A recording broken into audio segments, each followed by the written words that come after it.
그래서 이제 인구와 미래 정책 연구원이라는 그 한자녀도학교 운동연합에서 본부에서 이렇게 보건복지부하고 연계해서 저기는 이렇게 지원을 받고 또 어떤 그 용역 과제나 이런 것들을 받아서 연구 자료를 만들어내는 국가의 보건복지부의 정책을 그 연구해서 그 드리는 그런 역할을 하고 있는데, 지난 8월에도 이제 보건복지부 차관님하고 같이 우리 그 임원들하고 같이 세종시에서 워크숍도 했고, 그래서 유일하게 같이 소통을 해나가고 있는 그런 연구원입니다. 거기서 이제 그 인구 문제를 오늘 이제 그 저출산 해결 위기 방안에 대해서 제가 얘기를 한다라고 이렇게 나갔었는데, 그것은 제가 할 수 있는 문제가 아닙니다. 방안이 이거다라고 누구도 묘약을 할 수가 없어요. 다 아시다시피 역대 여러 정부를 거치면서 수백 조의 돈이 들어갔어도 별로 달라진 것이 없습니다. 그만큼 이게 어려운 문제이고 복잡한 문제입니다. 가장 큰 키워드는 내 문제가 아니라고 생각하는 것입니다. 이게 전체의 문제, 이렇게 나가다간 진짜 인구가 소멸되는 그런 그 대한민국의 위기에 봉착돼 있는데, 그래서 중요한 것은 인식의 확산이 가장 중요한 것 같습니다. 그래서 오늘 이제 이렇게 이런 이야기를 좀 나눠보고요. 인구학적 상상력으로 미래를 기획하다라는 타이틀로 인구, 정해진 미래, 이대로 가다가는 정해진 미래가 참 암울하다. 그러니 중간에 우리가 지금부터라도 무엇인가 좀 해야 된다. 그런 차원으로 하겠습니다.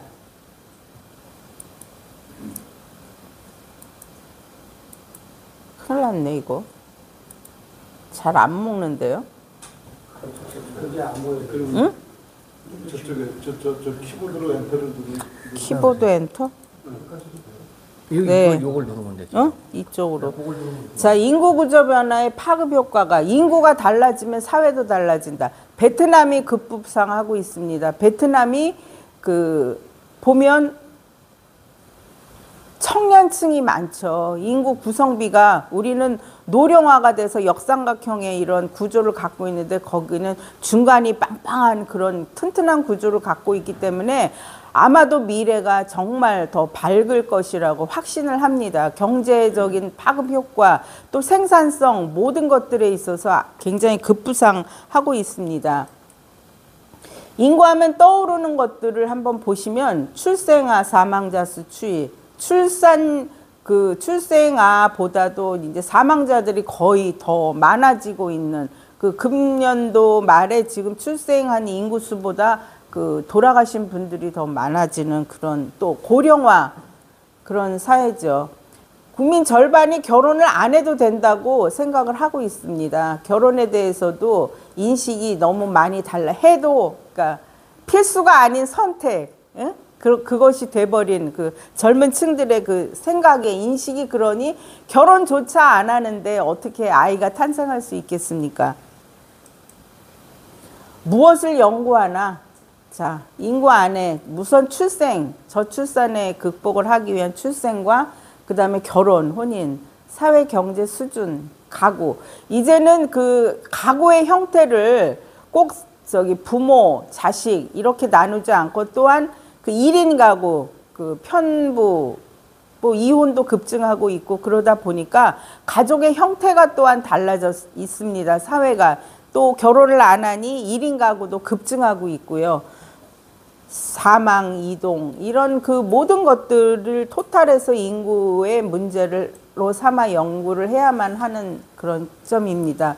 경제교육 문화시장 사회구조 대부분이 그 인구하고 연관이 돼 있고, 그 조영태 박사 강의를 듣고 책을 읽으면서 저도 깜짝 놀랐던 것이, 진짜 인구 문제에 대해서 연구하고 그것을 알았으면 그냥 앞으로의 그 변화되는 미래를 예측할 수 있지 않았겠는가, 그런 아쉬움도 들었던 적이 있습니다. 뭐 지역 분쟁, 전쟁, 테러 이런 것도 다 인구와 연관이 되어 있는 것이고요. 인구 이동, 유출 지역, 유입 지역 모두한테 영향이 되겠죠.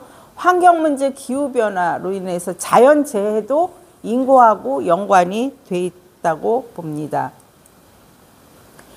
자, 2002년도 합계 출산율이 0.78입니다. 합계 출산율이라는 건 가임 여성이 자기가 결혼해서 죽을 때까지, 그러니까 뭐 출산할 수 있는 그 시기죠.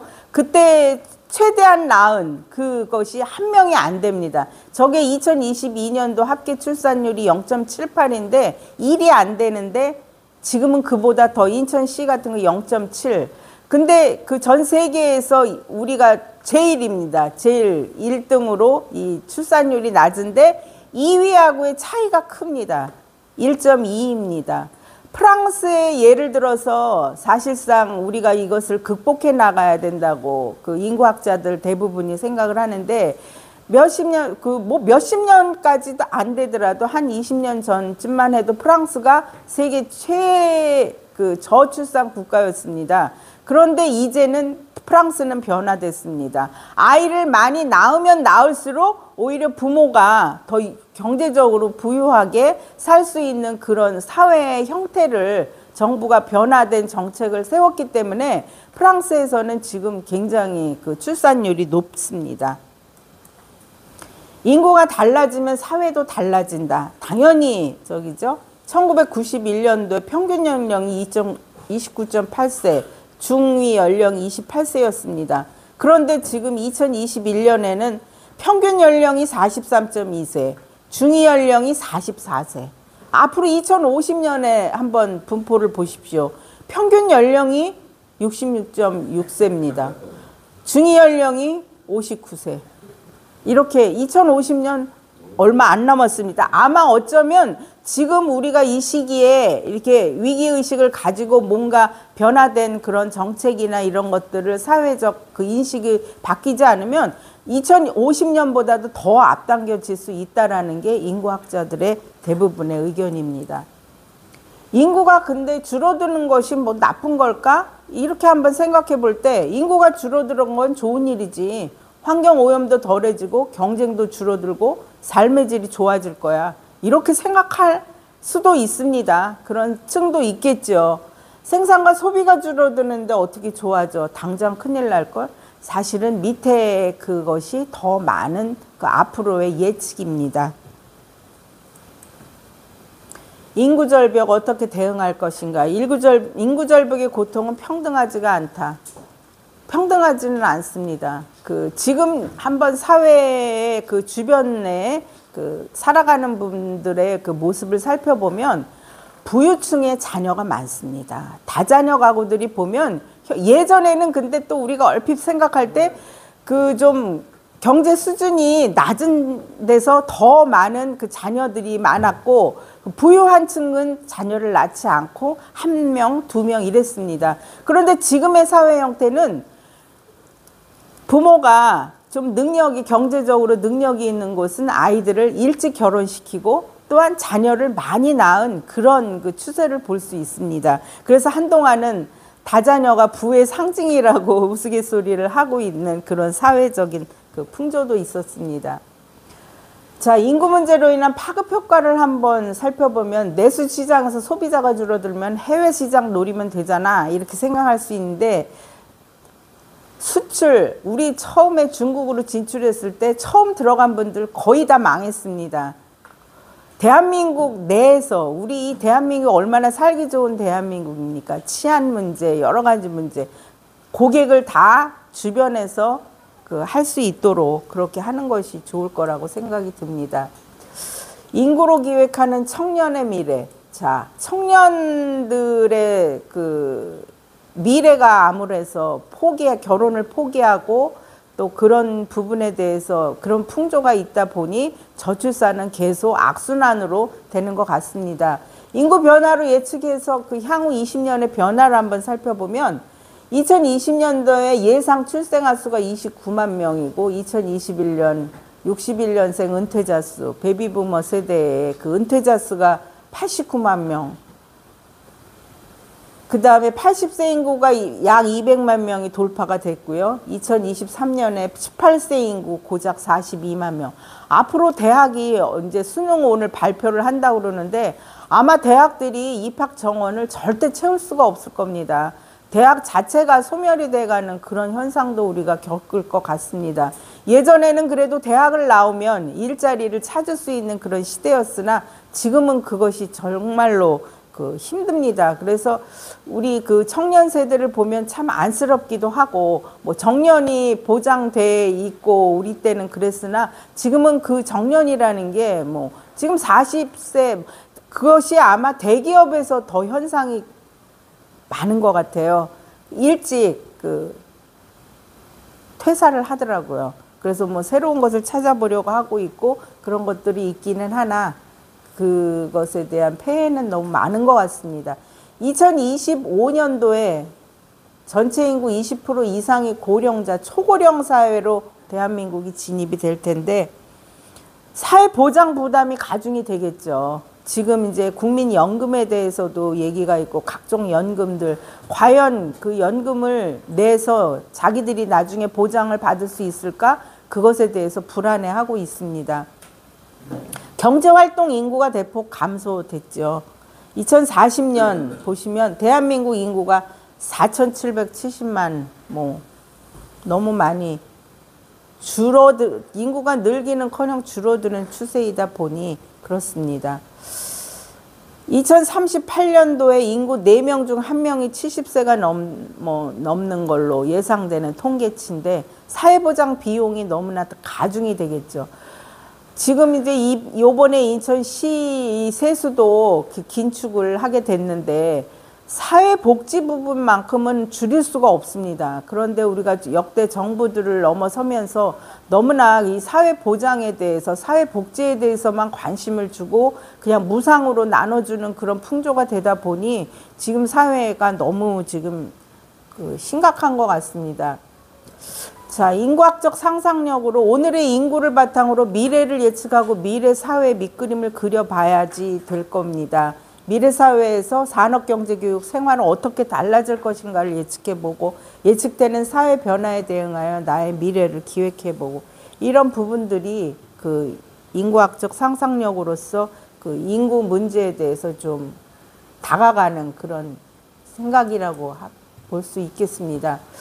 인구구조 변화하고 지역정책 기획 보면 청년은 줄어들고 고령자는 증가되고 지역의 복지 서비스도 고령자 중심으로 이용자 감소로 스터디 카페는 폐업, 공부하고 싶으면 이사를 가야 되나 고령 운전자 사고 증가로 운전면허 반납 추진이 되고 있죠. 고령자 이동권은 그러면 어떻게 보장이 될까? 인구 정책이라는 게 출산을 잘하라고 많이 하라 하는 출산 장려 정책이 아니고 주민의 불편함을 개선해주는 정책으로 인식을 우리는 바꿔야만 합니다. 인구구조 변화 기업 전략적으로 유아용품을 만드는 중소기업이 출생아 수가 많은 나라가 어디인지를 찾아가서 아마 그쪽에 공장을 짓고 그렇게 할 것입니다. 베트남에서 지금 뜨고 있는 공장 사업이 있습니다. 우리가 한동안 했었던 베트남의 그런 거였는데요. 예전에는 보건복지부에서 하고 하면 이게 콘돔 있죠. 그 콘돔을 만드는 그 공장이 굉장히 베트남에서 지금 뜨고 있다고 합니다. 그런 곳을 인구 구조를 보면서 경제인들도 해외로 진출을 한다면 그런 것을 찾아서 하는 것도 지혜인 것입니다. 우리 지역에 살고 있는 청년이 별로 없는데 오가는 청년은 많다. 배드타운의 역할을 하는 그런 도시가 되어서는 안 되겠다는 거죠. 지역하고 기업하고 함께 콜라보하면서 공존하는 전략을 세워야 하겠습니다. 1인 1가구가 증가하고 있는데 1인 가구에 맞는 가전제품 디자인은 어떻게 하는 게 좋을까? 요즘 기업에서는 저렇게 변화하고 있는 것 같아요.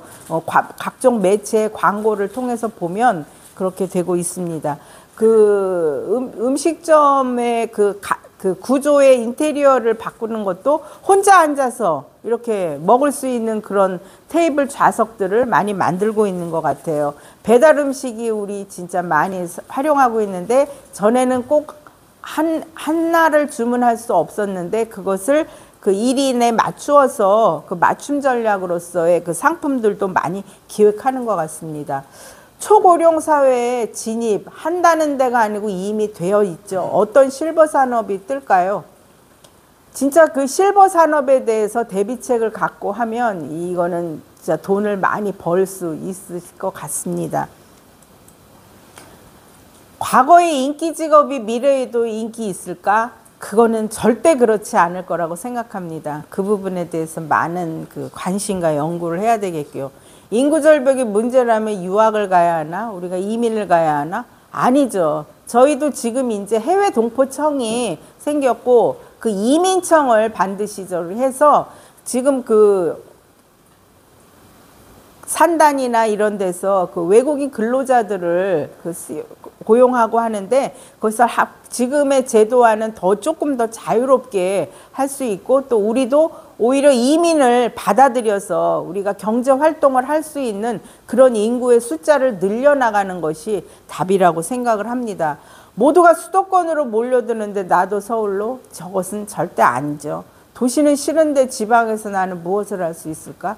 사실 농촌에서 지금 그 농사를 짓는데 특용작물 같은 거 재배하는 분들은 굉장히 경제 수준이 높으시더라고요. 그리고 요즘은 배송이나 이런 것들이 잘 돼 있어서 그 도농 간에 또 특히 그 시간을 단축해서 이렇게 할 수 있는 방법들이 많아서 그 노후를 살아가면서도 그렇고 어쨌든 살아감에 있어서 경제 활동이 중요한데 그것이 그 은퇴가 없이 정말 그 직장에 매일매일 출근하는 그런 형태가 아니더라도 할 수 있는 그런 방법들을 우리가 모색을 해봐야 되겠습니다. 초저출산, 2030년 이후 출생아 수가 25만 명이야.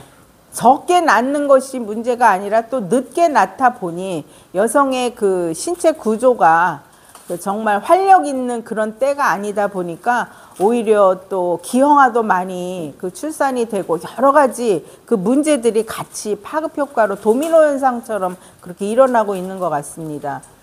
유아 청소년 용품 시장은 축소가 되고 노동시장 공급은 부족하게 되는데 사실 유아용품 같은 거 보면 굉장히 비싸도 그게 잘 팔리더라고요. 그 희소성을 가지고 뭐 유모차 한 대 값이 뭐 100만 원, 200만 원, 뭐 수입품 같은 경우에는 몇백만 원짜리도 있는데 그것을 과감하게 하더라고요. 또 내 아이가 자녀 수가 적다 보니까 그 아이 하나한테 올인하고 부모는 또 교육비 그 모든 것들 자기 노후는 전혀 생각을 못하고 아이한테만 그렇게 올인하는 그런 대한민국의 풍조입니다.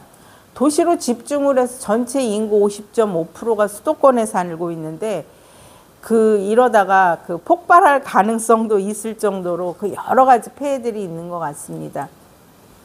가구가 축소돼 나 혼자 사는 것 2021년 1인 가구 비중이 33.4%, 33.496. 2035년에는 35%로 예상을 하는데 아마 더 많아지지만 않았으면 좋겠습니다. 집과 가구는 작게, 생필품 시장은 성장하도록. 100세 시대, 100살의 나는 어디에 있을까? 수명 연장, 질병 부담. 사실상 그 요즘 그 연명 그 치료를 포기하는 그 서약을 많이 하고 있는데 저는 저부터도 그렇게 하고 싶습니다. 예전에 이제 장기 기증은 이미 서약을 했고 그 살아가면서 지금 너무나 그 의학은 발전했기 때문에 이제는 돈 싸움인 것 같습니다. 암도 극복이 됐다 합니다. 그런데 그것을 치료할 수 있는 그런 것도 벌써 예약이 뭐 굉장히 넘쳤다고 합니다. 한 번 무엇인가 주사를 맞거나 뭐 치료를 받거나 그런 비용이 뭐 최고는 한 1회에 뭐 2, 3억 정도 되는데 그런 치료를 받아서라도 연명을 하겠다라는 그런 것이 벌써 막 줄을 서 있게 이렇게 됐다고 하는데 개인적인 저의 생각은 그렇게 살고 싶지는 않습니다. 네.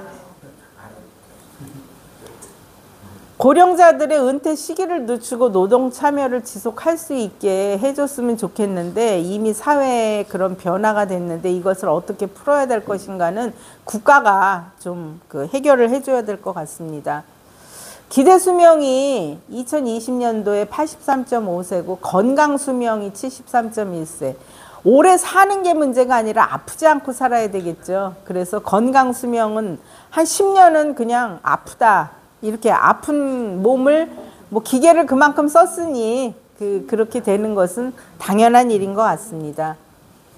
베이비 부머 세대 몸이 아프면 청년 세대의 어깨가 무겁다. 뭐 저만 해도 저는 사실 결혼이 좀 늦어서 아직 그 4인 가족의 구조로 살고 있습니다. 아이들이 아직 결혼을 안 했는데 보면 내가 이 아이들한테 짐이 되면 안 되겠다라는 생각이 가장 큽니다. 그렇기 때문에 베이비 부머 세대가 아프면 청년의 어깨가 무겁다는 말은 아마 그럴 것입니다. 아이들에게 아프다 얘기는 절대 안 하고 살았으면 하는 바람입니다.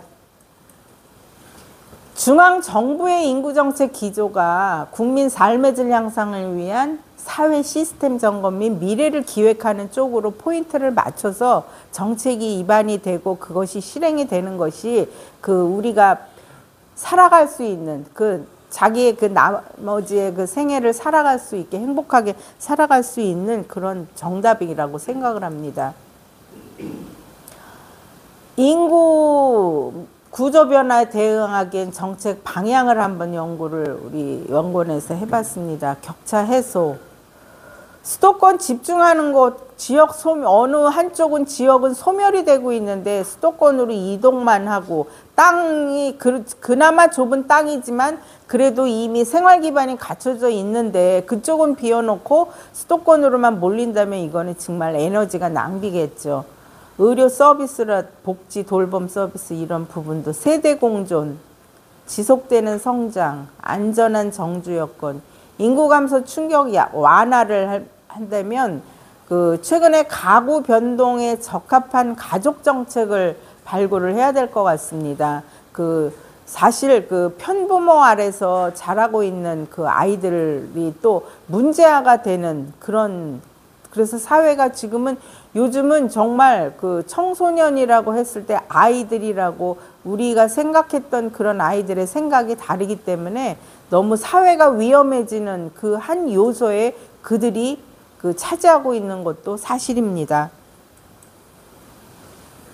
국민의 삶의 질을 향상시키기 위한 미래기획 인구전략, 인구 감소 충격을 완화, 인구 감소 고통이 차별적으로 갈 수 있도록 우리가 해야 되겠고요. 작아지고 고령화되는 인구에 대한 적응이 필요하겠고 위기감 뒤에 숨겨진 성장 동력을 새롭게 기획하는 기회로 삼아서 사회가 변화되어야 되겠습니다. 청년 세대를 알면 미래가 보인다. 우리 청년들이 무슨 생각을 하고 있는지 소통을 해가면서 그들이 필요한 욕구에 맞춰서 정책이 가면 좋겠습니다. 뭔가 정책을 해놨을 때도 그들이 필요로 하지 않는 그런 것들을 애써 재원을 퍼부을 이유는 없다고 생각합니다. 미국과 한국의 쭉 출생 연도별로 좀 살펴보면요. 미국에서 1925년, 1945년도 그게 제1차, 1, 2차 세계대전을 겪고 있는 그런 세대 때는 침묵의 세대라 해서 전통적으로 한 4인 가구 정도 됐고요. 베이비 부머 세대가 1946년에서 64년 그때는 소련의 하는 냉전 시대였죠. 이혼과 재혼 증가로 3, 4인 가구 부모 없이 또 이렇게 편부모. X세대 1965년도, 1980년도 사회주의가 붕괴가 됐습니다. 맞벌이 부부 가구원 수가 감소됐고요. 그 다음에 밀레니엄 세대 1981년도부터 95년도 걸프전이 있었죠. 오일 쇼크 있었고요. 예. 다양한 가족 형태가 증가가 됐었던 그런 시기입니다. Z세대 1996년. 한국을 보시면 역사적 사건 주로 유년기에 산업화 세대 때는 출생연도 1940년도에서 54년도 이때는 이제 전쟁 전후 폐해가 된 거기에 산업화 세대이고 한국전쟁도 있었고 베트남전도 있었고 실버 산업 세대였죠. 베이비붐 세대 1955년도부터 64년도 출생된 시기입니다. 그때 이제 대한민국에서는 새마을 운동이 벌어져서 농촌도 근대화가 된 시기라고 보겠습니다. 인구 센서스가 그때로부터 이제 시작이 돼서 인구를 좀 파악해보고 그런 시기가 되었었죠. 베이비붐 2세대 1세대가 이제 새마을운동 시작된 그때고 베이비붐 2세대는 65년도, 74년도 그때는 또 그 민주화 운동이 아주 격렬하게 벌어지고 있던 시대입니다. 가족 계획 이후에 그 세대에서 이때부터 이제 좀 적게 낳고 뭐 한동안은 이런 그 인구 문제 이걸 하다 보니까 예전에 그 포스터들이 생각이 나는데 덮어놓고 낳다보면 거짓골 못 면한다 뭐 이런 적이 있었고요.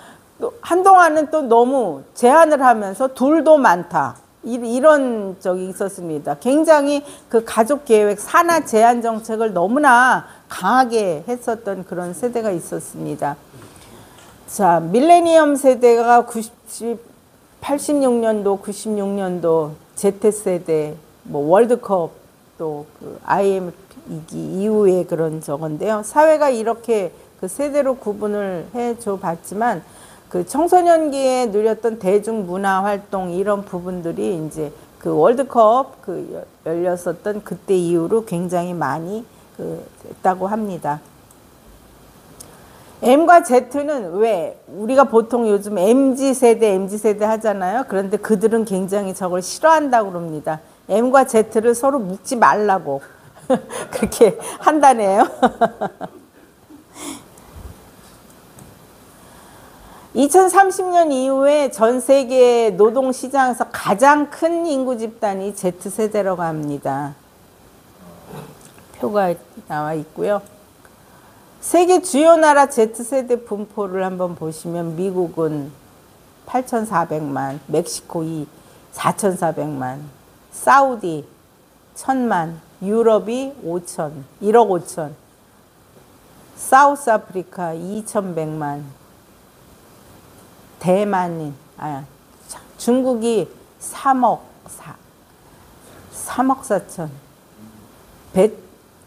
베트남이 2,800만, 인도네시아 9,300만. 그러네요. 세계 주요 나라 Z세대 분포를 한번 봤습니다. 자, 미래를 바꾸는 것이 과학기술 그리고 인구. 과학기술의 발전은 진짜 날로 더 발전이 되는 것 같습니다. 어제 오후에 잠깐 어떤 프로그램에서 봤는데 이 하반신이 다 마비된 그 사람이 로봇에 의지를 해서 걸을 수도 있고 뛸 수도 있다고 그럽니다. 그래서 그런 그 장애인 올림픽에서 우리나라 국가대표 선수로 뛰었던 그런 사람이 나왔더라고요. 굉장히 그 고무적인 일이죠. 인구 변동에 관심을 갖고 기존 관행에서 벗어나야 하는 그런 인식의 확산, 그것이 바로 우리가 그 인구 문제를 볼 수 있는 기준이라고 생각을 합니다. 자, 이렇게 짧게 스킵해서 넘어갔습니다. 앞으로 이제 그동안에 해왔던 그런 일들에 이제 이 자료가 그 보건복지부와 연계를 해서 우리 인구와 미래 정책 연구원에서 함께 연구원들하고 같이 했는데 저의 지분도 이 안에 녹아나 있습니다. 네. 감사합니다.